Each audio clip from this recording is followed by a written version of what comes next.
गुरुदेव, एक चीज़ मैंने अपने आप में अपने लिए नोटिस की।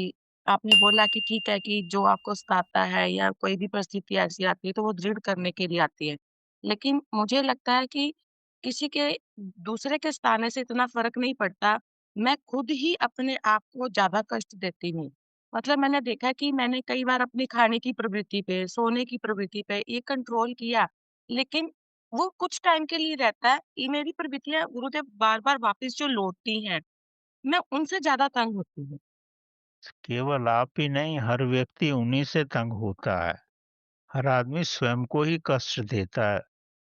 दूसरा व्यक्ति किसी को कष्ट दे ही नहीं सकता। हम खुद ही तो अपनी वृत्तियों से परेशान होते हैं। हमें पता है ये खाने से हमें नुकसान होगा, लेकिन जी। हम अपनी ज़ुबान के टेस्ट की वज़ह से वो खा लेते हैं। फिर सोचते हैं नहीं खाएँगे, फिर गिर पड़ते हैं। तो बच्चा कितनी बार गिरता है और फिर एक वक़्त पे वो उठ के चलने लगता है। तो किसी से घबराओ मत।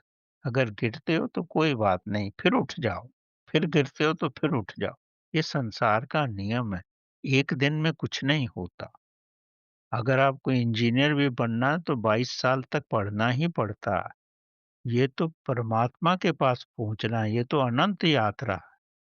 तो इसमें तो हर पल में कुछ ना कुछ प्रॉब्लम होगी। लेकिन अगर आप अपने आप को जागरूक रखोगे, एक बार गलती कर ली तो कोई बात नहीं, ये कोशिश करो कि दूसरी बार ना हो।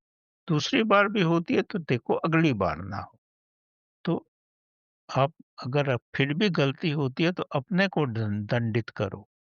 ऐसे बड़े-बड़े महात्मा हुए हैं जिनसे ये गलती हुई है, तो वो क्या करते हैं अपने कमरे में जाके अपने को ही 20 थप्पड़ मारते हैं, कि मैंने ये क्यों गलती की? तो धीरे-धीरे वो सुधर जाते हैं। इस संसार में हर व्यक्ति के साथ होता है। जो अपने को सुधारना चाहता है, गलतियाँ उसी से होती हैं, जो सुधारना ही नहीं चाहता तो वो तो फिर गिरना तो बहुत आसान है, गिरते रहो, जितना मर्ज़ी गिरते रहो, कोई अंत थोड़ी ना है उसका।